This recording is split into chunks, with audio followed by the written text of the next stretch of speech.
नमस्कार प्रेक्षकांनो, मालिकेच्या पुढील काही भागांमध्ये आपल्याला खूपच जबरदस्त असा ट्विस्ट पाहायला मिळणार आहे. कारण हा जो पिंकू शेठ म्हात्रे आहे तो पिसाळलेला आहे. कारण त्याच्यासाठी कारणीभूत ठरलेली आहे ती म्हणजे तारा. तारा जाम वैतागलेली आहे. ताराला प्रश्न पडलेला असतो की मम्मा माझं काहीच करू शकत नाही आहे आणि मम्मा जे पद्धतीनं वागत आहे ती गोष्ट तिला आवडलेली नसते आणि म्हणूनच तारा विचार करू लागते. तारा म्हणत असते की नाही, काही झालं तरी आता मी पिंकू शेठ म्हात्रेला सांगणार आहे की मी तुझ्याशी लग्न करू शकत नाही आणि तू माझं सत्य जगासमोर आणलं तरी मला काही फरक पडत नाही, असं तारा जेव्हा सांगणार आहे तेव्हा मात्र वाट लागणार आहे. आणि पिंकू शेठने एक पत्रकार परिषद घेत ताराचं बिंग आहे ते सर्वांच्या समोर फोडलेलं असणार आहे. आणि हे सगळं जेव्हा सारंगला कळणार आहे तेव्हा सारंग सावलीला विचारणार आहे. सावलीला म्हणणार आहे की मला आत्ताच्या आत्ता कळलं पाहिजे. तिथे सांगितलं जातं की ताराची असिस्टंट सावली जी आहे ती गाणं गात असते, ताराचा आवाज हा नाही, कारण ताराला गाणं गाताच येत नाही. हे सगळं जे काय आहे ते सारंगला कळल्यानंतर खूप मोठी वाट लागणार आहे. हे सगळं कशा पद्धतीनं होणार त्यासाठी प्रेक्षकांनो हा व्हिडिओ शेवटपर्यंत पहा. त्याचबरोबर चॅनलवरती नवीन असाल तर चॅनलला सबस्क्राईब करा, व्हिडिओला लाईक करा. तुमचा लाईक हा आमच्यासाठी लाख मोलाचा आहे.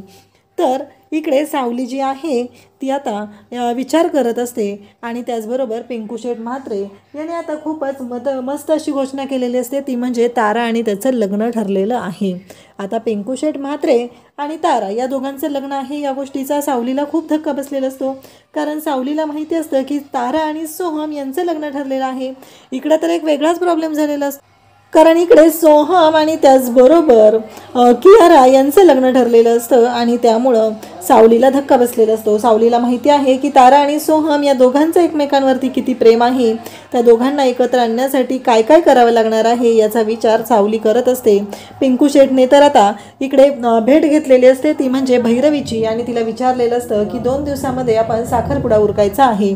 कारण लवकरात लवकर जर साखरपुडा करून टाकला तर गोष्टी क्लिअर होणार आहेत असं पिंकू शेठ आणि त्याचबरोबर भिकाजी शेठ यांचं म्हणणं आहे आणि त्यासाठी ते दोघंजण ठरवत असतात. परंतु पिंकू शेठ जो आहे त्याला थोडंसं भैरवीचं वागणं चुकीचं जाणवतं. त्याचबरोबर पिंकू शेठच्या बापालाही ते चुकीचं वाटत असतं. इकडे भैरवीला तिच्या मॅनेजरचे फोन आलेले असतात. ते म्हणत असतात की मॅडम एक गोष्ट तुम्हाला सांगायची होती, ती म्हणजे तारा मॅडम जरी जिंकलेल्या नसल्या तरीही तारा मॅडमच्या बाबतीत एक गोष्ट आहे आणि ती तुम्हाला सांगायची आहे. तेव्हा मात्र इकडे आता ताराच्या बाबतीतली गोष्ट म्हणजेच ताराला जे 50 लाखांचं कॉन्ट्रॅक्ट मिळणार होतं गाण्याचं ते मिळणार आहे हे इकडे भैरवीला सांगितलं जातं. भैरवी म्हणत असे काय सांगताय तुम्ही हे सगळं. तेव्हा तो सांगतो की हो मॅडम, जे खरं आहे तेच मी तुमच्यासमोर मांडत आहे. कारण तारा मॅडमचं ते गाणं आहे त्यासाठी त्यांना अपॉइंट केलं जाणार आहे. तेव्हा भैरवी म्हणत असते की थोडा वेळ द्या, कारण तारा अजून या सगळ्यातून रिकवर झालेली नाही आहे, तिला या गोष्टींचा त्रास होत आहे, थोडी ती ट्रॉमामध्ये आहे. आपण थोड्या दिवसात बघूया आणि ते डील आहे ते फायनल करूया. तेव्हा इकडे तारा म्हणत असते की मम्मा तू असं का केलंस. तेव्हा भैरवी म्हणत असते की तुला काय वाटलं मी तुझं लग्न त्या पिंकू शेठशी होऊ देईल. अजिबात नाही, कधीच मी तुझं लग्न त्या बावळट माणसाशी होऊ देणार नाही. हे सगळं भैरवी बोलत असते. तेव्हा तारा मात्र जाम खुश होते. तेव्हा भैरवी म्हणते की एवढं खुश व्हायची वगैरे काही गरज नाही आहे, कारण मी लग्न करून देणार नाही असं तुला वाटत असेल तरीही तुझ्या मनात जे काही उकळ्या फुटत असेल त्याचा काही उपयोग होणार नाही. कारण तुझं लग्न मी अशा व्यक्तीशी करणार आहे जो घर जावई बनून इथे राहायला तयार असेल आणि ती व्यक्ती ही मी जे म्हणेल तसं करणार असेल आणि माझ्या तालावर नाचणारी हवी आहे, तरच मी तुझं लग्न लावून देणार आहे. भैरवी असं बोलते तेव्हा ताराला धक्का बसतो. तारा म्हणते की कधीच शक्य नाही हे सगळं, कारण सोहम जो आहे तो आता स्वतःच्या पायावर उभा राहत आहे. त्याचबरोबर त्याने मेहंदळे म्युझिक कंपनी नावाची कंपनी सुरू केलेली आहे आणि त्यामुळं मला आता काहीतरी केलं पाहिजे ज्यामुळे हे सगळं काय आहे ते घडत आहे. तेव्हा तारा म्हणते की आता मला एक गोष्ट केली पाहिजे आणि ती म्हणजे या पिंकू शेठला फोन केला पाहिजे असा विचार ताराच्या डोक्यात सुरू झालेला असतो. त्यासोबतच इकडे जगन्नाथ आहे तो ठरवतो आणि तो म्हणतो की या भैरवीने कसं काय ठरवलेलं आहे, हे लग्न करण्याचा विचार भैरवीच्या डोक्यात का आलेला आहे आणि त्या पिंकू शेठबरोबर ताराचं लग्न लावून देते. म्हणजे मला तर विश्वासच बसत नाही आहे की हे सगळं का होतं आहे, हा प्रश्न पडलेला असतो. आणि त्याचवेळी इकडे अलका म्हणत असते की हे सगळं काय घडतंय. तेव्हा इकडे जगन्नाथ म्हणत असतो की अलका तुला माहिती आहे ना, अगं ती भैरवी म्हणजे कसली बाई आहे, तुला खरं वाटतं का खरंच ती त्याच्याबरोबर लग्न लावून देईल आणि तुला असं वाटतंय म्हणजे मला तर ना कळतच नाही आहे की या सगळ्यामध्ये काय खरं आणि काय खोटं आहे. परंतु मला एवढी खात्री आहे आणि ती म्हणजे की भैरवी जी आहे ती ताराचं लग्न कधीच त्या पिंकू शेठबरोबर लावून देणार नाही, हे सगळं ठरलेलं असतं. आणि त्यासोबतच इकडे जगन्नाथ म्हणतो की आता मला काहीतरी केलं पाहिजे ज्यामुळं आपल्या सावलीच्या आवाजाचं सत्य सगळ्यांच्या समोर येईल आणि तिला न्याय मिळेल, हा विचार आता केलेला असतो. आणि त्याचबरोबर अलका म्हणत असते की भारी जगन्नाथजी, तुम्ही जो विचार करताय तो अगदी बरोबर आहे, पण तुम्ही आता हे सगळं जुळवून कसं आणणार.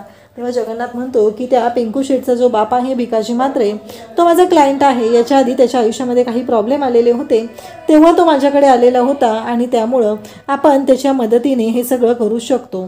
आता हे सगळं घडलेलं असतं.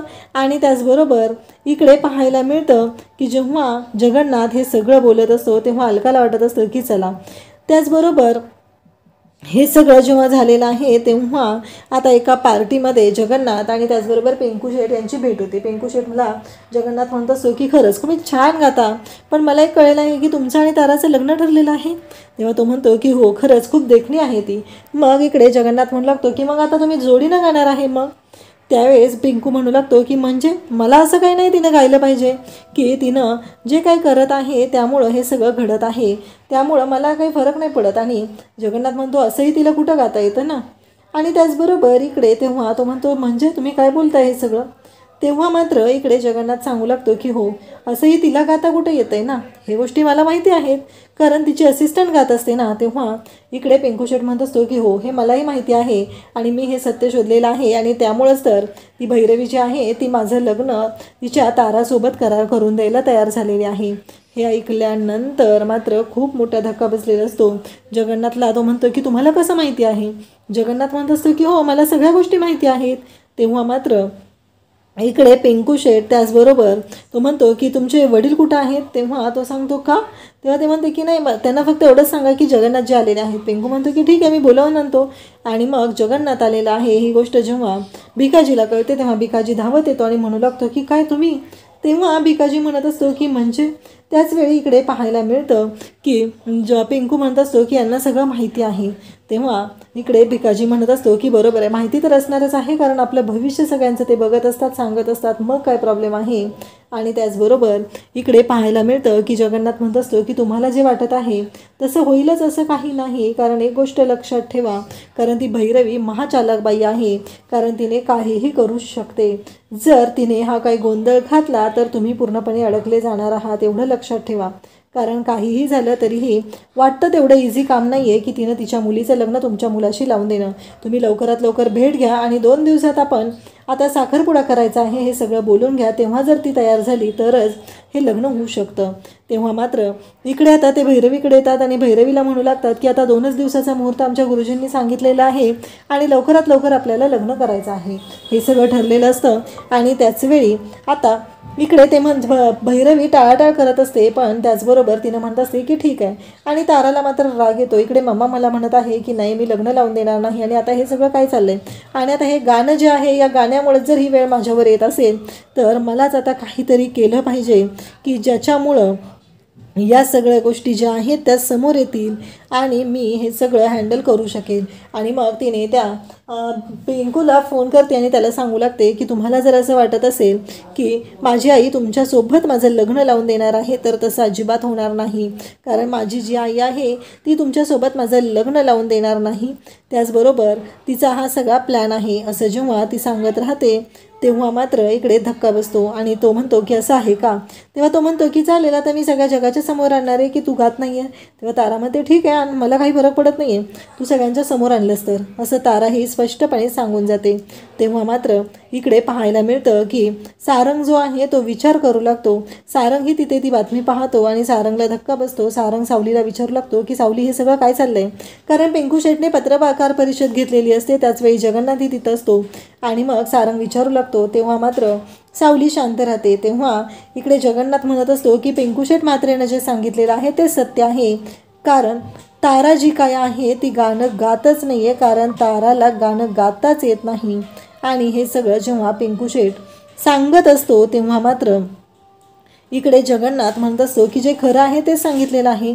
सावलीला आता सारंग विचारू लागतो आणि भैरवी तर भयानक चिडलेली असते, कारण काहीही झालं तरीही महत्त्वाची गोष्ट असते ती म्हणजे हे सगळं तारामुळं झालेलं आहे. ताराने माती खाल्लेली आहे आणि म्हणून या सगळ्या गोष्टी घडलेल्या आहेत. हे सत्य आता समोर आलेलं असतं आणि त्यासोबतच इकडे सारंगलाही कळेल असतं. सारंग म्हणत असतो की माझ्या डोक्यावर हात ठेव सावली आणि आत्ताच्या आत्ता सांग मला काय झालेलं आहे. किती दिवस तू या गोष्टी लपवून ठेवणार आहे. आणि त्याचबरोबर इकडे आपल्याला पाहायला मिळतं की भैरवी मात्र रडायला लागलेली असते आणि हे सगळं घडलेलं असतं ते म्हणजे जगन्नाथ आणि त्याचबरोबर पिंकू शेटमुळं. ताराने तर माती खाल्लेलीच असते, पण आता या सगळ्यातून मार्ग कसा काढायचा ही गोष्ट मात्र पडलेली असते की त्यांना कळतच नाही आहे की ह्या गोष्टी आता कशा पद्धतीने सॉल्व केल्या पाहिजेत. कारण इकडे पिंकूने सरळ सांगितलेलं आहे मीडियाच्या समोर, तारा वजे जी आहे ती अजिबात स्वतःहून गाणं गात नाही. त्यासोबतच तारा वजे जी आहे तिला स्वतःला गाता येत नाही, तर तिची असिस्टंट जी आहे ती म्हणजे सावली मेहंदळे, सावली भागवत ही जी आहे ती गाणं गात आहे. आणि ही गोष्ट कळल्यामुळं आता सगळ्यांच्या समोर ताराचं सत्य आलेलं असतं आणि इकडे हे त्याने स्वतः सांगितलेलं असतं, त्याचबरोबर ताराने त्याला कॉल करून सांगितलेलं असतं. त्या गोष्टीही या सगळ्या गोष्टी समोर आलेल्या असतात.